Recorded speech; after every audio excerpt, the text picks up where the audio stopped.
ನಮಸ್ಕಾರ ರಿವ್ಯೂ ಚಾನಲ್ಗೆ ಸ್ವಾಗತ. ನಾನು ಸೌಖ್ಯ ಗಾಂವ್ಕರ್. ಬೆಳಗಾವಿ ರಾಜಕಾರಣದಲ್ಲಿ ಮೆಗಾ ಟ್ವಿಸ್ಟ್ ಇಟ್ಟ ಲಕ್ಷ್ಮಣ್ ಸವದಿ ಸತೀಶ್ ಜಾರಕಿಹೊಳಿ ಆ್ಯಂಡ್ ಟೀಮ್ಗೆ ಎಂಥ ಶಾಕ್ ಕೊಟ್ಟರು ನೋಡಿ. ನಿನ್ನೆ ನಾಮಪತ್ರ ಸಲ್ಲಿಕೆ ಮಾಡಿದಾಗಲೇ ಕುತೂಹಲಕ್ಕೆ ಕಾರಣ ಆಗಿತ್ತು. ನಿಮ್ಮ ಮುಂದೆ ರಿಪೋರ್ಟ್ ಸಾಧ್ಯತೆಗಳ ಬಗ್ಗೆ ಎಲ್ಲ ಲೆಕ್ಕಾಚಾರ ನಿಮ್ಮ ಮುಂದೆ ಇಟ್ಟಿದ್ವಿ. ಈಗ ಅಸಲಿ ಸೀಕ್ರೆಟ್ ಔಟ್ ಆಗ್ತಾ ಇದೆ ನೋಡಿ. ಲಕ್ಷ್ಮಣ್ ಸವದಿ ಜಾರಕಿಹೊಳಿ ಕಟ್ ಹಾಕೋದಕ್ಕೆ ರೆಡಿ ಮಾಡಿರುವ ಪ್ಲ್ಯಾನ್ ಕಡೆ ಕ್ಷಣದಲ್ಲಿ ಕ್ಲೈಮ್ಯಾಕ್ಸಲ್ಲಿ ಆಪರೇಷನ್ ಮೆಗಾ ಸೀಕ್ರೆಟ್ ಈಗ ಔಟ್ ಆಗಿದೆ. ಹಾಗಾದರೆ ಯಾವ ರೀತಿಯಲ್ಲಿ ಬ್ಲೂ ಪ್ರಿಂಟ್ ರೆಡಿ ಮಾಡ್ಕೊಂಡಿದ್ದಾರೆ ಸೌದಿ ಸಾಹುಕಾರ್ ಜಾರಕಿಹೊಳಿ ಸಾಹುಕಾರ್ ಬ್ರದರ್ಸ್ನ ಕಟ್ ಹಾಕೋದಿಕ್ಕೆ? ಡೀಟೇಲ್ಸ್ ಇರ್ತಾ ಹೋಗ್ತೀವಿ. ಮಿಸ್ ಮಾಡಿದ್ರೆ ನಮ್ಮ ಚಾನಲ್ನ ಸಬ್ಸ್ಕ್ರೈಬ್ ಮಾಡಿ, ನಿಮ್ಮ ಅಭಿಪ್ರಾಯ ಕಮೆಂಟ್ ಮಾಡಿ ತಿಳಿಸಿ. ಎಸ್ ವೀಕ್ಷಕರೇ, ಬೆಳಗಾವಿ ಪಾಲಿಟಿಕ್ಸಲ್ಲಿ DCC ಬ್ಯಾಂಕ್ ಚುನಾವಣೆಗ ಒಂದು ಅಸೆಂಬ್ಲಿ ಎಲೆಕ್ಷನ್ ಅಷ್ಟೇ ಬಿಸಿ ಏರಿಸ್ಕೊಂಡಿದೆ. ಅದು ಹಾಗೆ ನಡೆಯೋದು. ಮತ್ತು ಬಹಳಷ್ಟು ಸಾರಿ ಹೇಳಿದ್ದೀನಿ, ರಿಪೀಟ್ ಮಾಡೋ ಅವಶ್ಯಕತೆ ಇಲ್ಲ. ಆ ಎಲೆಕ್ಷನ್ಗೂ ರಾಜ್ಯ ರಾಜಕಾರಣಕ್ಕೂ ಸರ್ಕಾರಕ್ಕೂ ಕೂಡ ನೇರ ಕನೆಕ್ಷನ್ ಇರುತ್ತೆ. ಈ ಸಲ ಮದಗಜಗಳ ಕಾದಾಟ ಅಂತಾರಲ್ಲ, ಹಂಗಿದೆ ಅದು ಕಣ. ಆ ರೀತಿ ಘಟಾನುಘಟಿಗಳು BJP ಕಾಂಗ್ರೆಸ್ ಅಂತ ಅಲ್ಲ, ಪಕ್ಷಾತೀತವಾಗಿ ನಡೆಯೋ ಚುನಾವಣೆ ಎಲ್ಲ ಘಟಾನುಘಟಿಗಳೇ ಅಖಾಡಕ್ಕೆ ಇಳಿದಿದ್ದಾರೆ, ಧುಮುಕಿದ್ದಾರೆ. ಈಗಾಗಲೇ ಗೊತ್ತಿರೋ ಹಾಗೆ ಜಾರಕಿಹೊಳಿ ಪ್ಯಾನಲ್ ಒಂದು ರೆಡಿ ಆಗಿದೆ ಅಲ್ವಾ. ಸತೀಶ್ ಜಾರಕಿಹೊಳಿ, ಬಾಲಚಂದ್ರ ಜಾರಕಿಹೊಳಿ ಅವರೆಲ್ಲ ಪ್ಯಾನಲ್ ರೆಡಿ ಮಾಡ್ಕೊಂಡಿದ್ದಾರೆ. ಅಂದರೆ ಅವರದೊಂದು ಟೀಮ್ ರೆಡಿ ಆಗಿದೆ. ರಮೇಶ್ ಜಾರಕಿಹೊಳಿ ಅವರು ಕೂಡ ಸಪೋರ್ಟ್ಗಿದ್ದಾರೆ, ಅವ್ರ ಜೊತೆಗೇನೆ ಇದ್ದಾರೆ. ಈಗ ಅವಿರೋಧವಾಗಿ ಗೆಲ್ಲೋಕೆ ಹೊರಟಿರೋ ಜಾರಕಿಹೊಳಿ ಬ್ರದರ್ಸ್ಗೆ ಹೆಂಗೆ ಶಾಕ್ ಕೊಡ್ತಿದ್ದಾರೆ ನೋಡಿ ಸೌದಿ. 15 ಆಗಬಹುದು ನಂಬರ್ ಅಂತ ಹೇಳೋ ಮೂಲಕ, ಅಂದರೆ ಇವರು 13 ಕಡೆ ಎಲ್ಲ ತಯಾರಿ ಮಾಡ್ಕೊಂಡಿದ್ದಾರೆ. 6 ಮೊದಲು ಹಾಕಿದ್ರು, 7 ಆಮೇಲೆ ಹಾಕಿದ್ರು. ಹಾಕಲ್ಲ ನಾವು ಅಂತ ಕಾಗವಾಡ ಮತ್ತು ಅಥಣಿಗೆ ಸಂಬಂಧಪಟ್ಟಂತೆ ನಾವಲ್ಲಿ ಹಾಕಕ್ಕೆ ಹೋಗಲ್ಲ ಅಂತ ಸೌದಿ ಅವ್ರ ಜೊತೆ ಒಳಗೊಳಗೆ ಮಾತುಕತೆ ಆಗಿತ್ತಂತೆ. ನಿಮ್ಮ ಕಡೆ ನಾವು ಬರಲ್ಲ, ನಮ್ಮ ಕಡೆ ಪ್ರಚಾರ ವಿಚಾರ ನೀವು ಬರಬೇಡಿ ಅಂತ ಅಲ್ಲೂ ಹಾಕ್ಬಿಟ್ಟಿದ್ದಾರೆ ಲಾಸ್ಟಲ್ಲಿ. ಅಂದರೆ ಕುಮಟಳ್ಳಿ ಅವರು, ಅಲ್ಲಿ ರಮೇಶ್ ಜಾರಕಿಹೊಳಿ ಅವರ ಕಡೆಯವ್ರನ್ನೆಲ್ಲ ಹಾಕಿಬಿಟ್ಟಿದ್ದಾರೆ. ಸೊ ಸೌದಿ ಸಹಜವಾಗಿ ಸಿಡಿದೆದ್ದಿದ್ದಾರೆ. ಅದು ಅವರು ಎಕ್ಸ್ಪೆಕ್ಟೆಡ್ ಕೂಡ ಅನಿಸುತ್ತೆ. ಈಗ ನೋಡಿ ಸೌದಿ ಏನು ಮಾಡ್ತಿದ್ದಾರೆ ಅಂತ. ಸೌದಿ ಆ್ಯಂಡ್ ಕಾಗೆ ನಿನ್ನೆ ಏನು ನಾಮಪತ್ರ ಸಲ್ಲಿಸಿದ್ರು. ನಾವಿಬ್ಬರು ಒಂದು ಟೀಮು ಅಂತ ಹೇಳಿದ್ರು. ಇಬ್ಬರು ಏನು ಮಾಡೋಕ್ಕಾಗತ್ತೆ ಸರ್, ನಿಮ್ಮ ಜೊತೆ ಇನ್ನೂ ಯಾರಾದರೂ ಇದ್ದೀರಾ, ಬೇರೆ ಕಡೆ ಪ್ರಚಾರಕ್ಕೆ ಹೋಗ್ತೀರಾ, ಟೀಮ್ ಮಾಡ್ತಿದ್ದೀರಾ, ಪ್ಯಾನಲ್ ಮಾಡ್ತಿದ್ದೀರಾ ಅನ್ನೋ ಪ್ರಶ್ನೆ ಬಂತು. ಆವಾಗ ಸೌದಿಯವರು ಅಸಲಿ ಸೀಕ್ರೆಟನ್ನು ಸಿಡಿಸಿದ್ದಾರೆ. 2 ಜನ ಅಲ್ವಾ ಕಾಣಿಸ್ತಿರೋದು. ನೆಟ್ಟಾಗಿ ಬರೋದು ಅಂದರೆ ಜಸ್ಟ್ ಮೊಳಕೆ ಹೊಡೆದಾಗ ಬರೋದು ಫಸ್ಟ್ 2 ಎಲೆ, ಆಮೇಲೆ ಅದು ಸಣ್ಣ ಸಸಿ ಆಗುತ್ತೆ, ಗಿಡ ಆಗುತ್ತೆ, ಆಮೇಲೆ ಹೂವು, ಕಾಯಿ, ಹಣ್ಣು ಎಲ್ಲ ಬರುತ್ತೆ ಅಲ್ವಾ ಅಂತಾರೆ ಅವರು. ಸೊ ಈಗಿರೋರಿಬ್ಬರೇ, ಆದರೆ 8, 9, 10, 11, 15 ಆಗಬಹುದು, ಯಾರಿಗೆ ಗೊತ್ತು ಅನ್ನುವಂಥ ಒಂದು ಟ್ರೇಲರ್ ಬಿಟ್ಟರು. ಸೊ DCC ಬ್ಯಾಂಕ್ ಚುನಾವಣೆಯಲ್ಲೇ ಎಲ್ಲ ಡಿಸೈಡ್ ಆಗಲ್ಲ. 1ನೇ ಹಂತ ಚುನಾವಣೆ, 2ನೇ ಹಂತ ಚುನಾವಣೆ ಆದಮೇಲಿನ ಮೆಗಾ ಆಪರೇಷನ್ ಅಂತ ಈಗ ಹೇಳಲಾಗ್ತಿದೆ. ಅಲ್ಲಿನ ಪ್ಲ್ಯಾನೇ ಅದು. ಒಂದು ಚೂರು ಸುಳಿವು ಸಿಗದಂತೆ ನಡೆಸೋದು. ಈಗ ಒಂದು ಕ್ಲಿಯರ್ ಪಿಕ್ಚರ್ ಸಿಗುತ್ತೆ ನಾಳೆ ವಿತ್ಡ್ರಾವಲ್ ಆದಾಗ. ಇವತ್ತು ನಾಮಪತ್ರ ಸಲ್ಲಿಕೆ ಆದಮೇಲೆ ಒಂದು ಪಿಕ್ಚರ್ ಸಿಗುತ್ತೆ. ವಿತ್ಡ್ರಾವಲ್ ಆದಮೇಲೆ ಅಂದರೆ ನಾಮಪತ್ರ ವಾಪಸ್ ಪಡ್ಕೊಳ್ತಾರಲ್ಲ, ಯಾರ್ಯಾರು ಹಿಂದೆ ಸರಿತಾರೆ, ಯಾರ ಅಖಾಡದಲ್ಲಿ ಉಳ್ಕೊಳ್ತಾರೆ ಅಂದಾಗ ಸತ್ಯಾಸತ್ಯತೆ, ಯಾರು ಸುಳ್ಳು ಹೇಳ್ತಿದ್ದಾರೆ, ಯಾರು ಸತ್ಯ ಹೇಳ್ತಿದ್ದಾರೆ ಗೊತ್ತಾಗುತ್ತೆ ಅಂದರು ಸೌದಿಯವರು.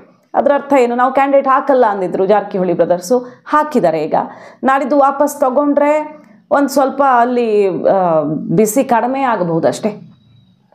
ಸೊ ಎಲ್ಲ ಗೊತ್ತಾಗುತ್ತೆ ವಿತ್ಡ್ರಾವಲ್ ಆದಮೇಲೆ ಅಂತ ಹೇಳ್ತಿದ್ದಾರಲ್ವ. ಅಸಲಿಗೆ ಚುನಾವಣೆಯ ತನಕ ಕಾಣೋದೇ ಬೇರೆ, ಚುನಾವಣೆ ಆದಮೇಲೆಲ್ಲ ಆಗೋದೇ ಬೇರೆ ಅನ್ನುವಂಥ ವಿಚಾರವೂ ಕೂಡ ಓಪನ್ ಆಗಿದೆ. Secret game plan. 9 ಸ್ಥಾನ ಬೇಕು ಸರ್. 9 ಆಗುತ್ತೋ, 11 ಆಗುತ್ತೋ, 15 ಆಗುತ್ತೋ, ಅದ್ಮೇಲೆ ಕುಂತ ಆಟ ಆಡಿಸ್ತಾನೆ. ನಾವೆಲ್ಲರೂ ಗೊಂಬೆಗಳು. ಆಟ ಆಡಿಸೋ ಮೇಲೆ ಒಬ್ಬ ನಾವೆಲ್ಲ ಗೊಂಬೆಯಾಗಿ ನಾವು ಆಟ ಆಡಿಸೋ. ಒಂದು ಹೇಳಿಕೆ ಕೊಟ್ಟರು ಮೊನ್ನೆ 2-3 ದಿವಸದಿಂದ, ನಾವು ಕಾಗವಾಡ ಮತ್ತು ಅಥಣಿಯಿಂದ ಯಾವುದೇ ಕ್ಯಾಂಡಿಡೇಟನ್ನು ಹಾಕಲ್ಲ. ನಾವು ಇದೆಲ್ಲವೂ ವಿಡ್ರಾಲ್ ಮುಗಿದ ಮೇಲೆ ಸತ್ಯ ಅಸತ್ಯ ಗೊತ್ತಾಗುತ್ತೆ.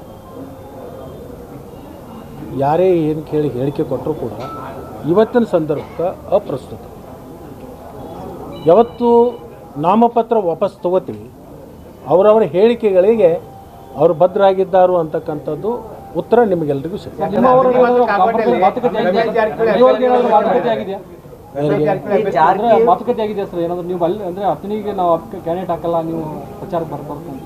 ಈಗ ನನ್ನ ಪ್ರಶ್ನೆ ಕೇಳೋದಕ್ಕಿಂತಲೂ ನೀವೆಲ್ಲರೂ ಜಾಣರು, ನೀವು ಅತ್ಯಂತ ಬುದ್ಧಿವಂತರು ನಮ್ಗಿಂತಲೂ ಮಾಧ್ಯಮದ. ಈಗ 2 ಕ್ಷೇತ್ರದಿಂದ ನಾಮಪತ್ರ ಸಲ್ಲಿಕೆ ಆಗಿದೆ ಇಲ್ಲ, ಆದಂಥ ಸಂದರ್ಭದಲ್ಲಿ ಈ ಪ್ರಶ್ನೆ ನೀವು ಕೇಳೋದೇನು ಅಪ್ರಸ್ತುತ ಅಂತ ನನಗನ್ಸುತ್ತೆ. ಸರ್ ಈಗ ಇವತ್ತು ಗೆಲುವಿನ ಪರೇಡ್ ಮಾಡಿದ್ರ ಅಂತ 120 ಜನ ಮತದಾರರ ಜೊತೆ ರಾಜು ಕಾಯ್ಗೇನ್ ಕ್ಷೇತ್ರದಲ್ಲಿ 24 ಮತದಾರರು, 20 ಜನ ನಿಮ್ಮ ಜೊತೆಗೆ ನಾವು ಇರ್ತೀವಿ, ಎಂಥ ಕಾಲ ಕಷ್ಟ ಬಂದರೂ ಕೂಡ ನಿಮ್ಮ ಜೊತೆಗೆ ಗಟ್ಟಿಯಾಗಿರ್ತೀವಿ ಅಂತೇಳಿ ಬೆಂಬಲವನ್ನು ಸೂಚಿಸಿ ಬಂದಿದೆ.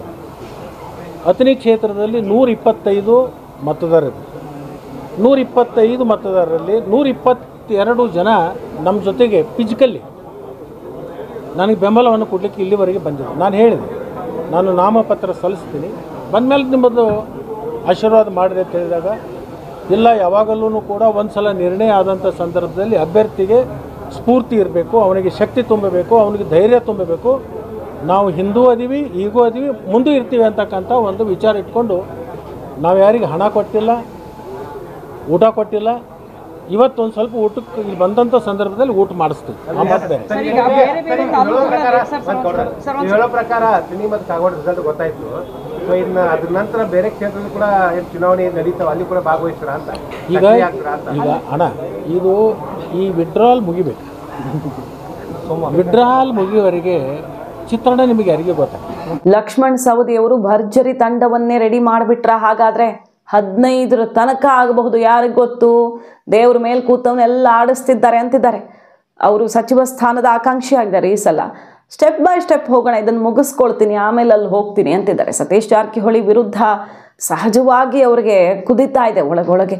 ಇಷ್ಟೊತ್ತಿಗೆ ಮಿನಿಸ್ಟರ್ ಆಗಿರಬೇಕಿತ್ತು, ಪ್ರಭಾವಿ ಖಾತೆನೇ ಸಿಕ್ಕಿರಬೇಕಿತ್ತು. ಯಾಕಂದರೆ BJP ಬಿಟ್ಟು DCM ಆಗಿದ್ದವರು ಒಳ್ಳೆ ಪ್ರಭಾವಿ ನಾಯಕ ಕಾಂಗ್ರೆಸ್ಗೆ ಹೋದಾಗ ಅವರನ್ನು ಹಾಗೆ ಕರ್ಕೊಂಡಿದ್ರು. ಆದರೆ ಆ ರೀತಿಯಲ್ಲಿ ನಡೆಸ್ಕೊಳ್ಳಿಲ್ಲ ಅನ್ನೋದೊಂದು ಬೇಸರ ಇದೆ ಅವ್ರ ಟೀಮಿಗೆ. ಅದಕ್ಕೆ ಕಾರಣ ಜಾರಕಿಹೊಳಿ ಬ್ರದರ್ಸು ಅನ್ನೋದು ಕೂಡ ಆರೋಪ ಕೇಳಿಬರುತ್ತೆ. ಮತ್ತು ಬೆಳಗಾವಿ ಪಾಲಿಟಿಕ್ಸ್ ಅಂದರೆ ಅಲ್ಲಿ ಒಂದು ಜಿದ್ದಿ ಪಕ್ಷ ಅನ್ನೋದಕ್ಕಿಂತ ಅಲ್ಲಿ ಕುಟುಂಬದ ಸಮರ ಇದ್ದೇ ಇರುತ್ತಲ್ವ. ಈಗ ರಮೇಶ್ ಜಾರಕಿಹೊಳಿ, ಸತೀಶ್ ಜಾರಕಿಹೊಳಿ ಅಲರ್ಟ್ ಆಗಿದ್ದಾರೆ. ವಿರೋಧಿಗಳು ಏನೋ ಮಾಡೋಕ್ಕೆ ಹೊರಟಿದ್ದಾರೆ, ಗೊತ್ತಾಗದಿರೋ ರೀತಿ ಚೆಸ್ ಗೇಮ್ ಪ್ಲ್ಯಾನ್ ಆಗ್ತಿದೆ ಅನ್ನೋದು ಗೊತ್ತಾಗ್ತಿದ್ದಂಗೆ ಇಬ್ಬರ ಮಕ್ಕಳು ಕೂಡ, ಅಂದರೆ ಸತೀಶ್ ಜಾರಕಿಹೊಳಿ ಅವರ ಮಗ ಕಣಕ್ಕಿಳಿಯೋದು ಎಕ್ಸ್ಪೆಕ್ಟೆಡ್, ರಾಹುಲ್ ಜಾರಕಿಹೊಳಿ ಇಳಿತಾರೆ ಅಂತ.